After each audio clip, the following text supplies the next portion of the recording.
Hello বন্ধুরা, সোনার হেসেলে চলে এসেছি নতুন রেসিপি গাট্টাকা সবজি নিয়ে। চলো ঝটপট রেসিপিটা বানিয়ে নিই। এক বাটি বেসন নাও, এতে পরিমাণ মতো নুন আর লঙ্কার গুঁড়ো আর এক কলা তেল দিয়ে এর মধ্যে অল্প অল্প জল দিয়ে একটা শক্ত ডো বানিয়ে নাও। শক্ত ডো হয়ে গেলে গোল গোল করে লেচি কেটে নাও। এবার ল্যাংচার আকার দিয়ে নাও।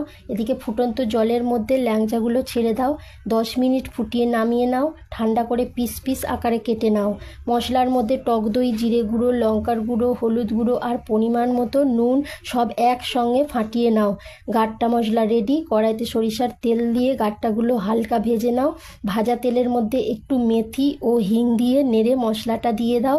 নেড়ে গাট্টাগুলো দিয়ে নেড়ে নিয়ে ল্যাংচা ফোটানোর জলটা সামান্য দিয়ে চাপা দাও। তেল ছেড়ে গেলে পুরো জল দিয়ে দাও। ফুটে গেলে লো ফ্লেমে 10 মিনিট চাপা দাও। হয়ে গেছে। গরম রুটিতে ঘি মাখিয়ে সার্ভ করে নাও।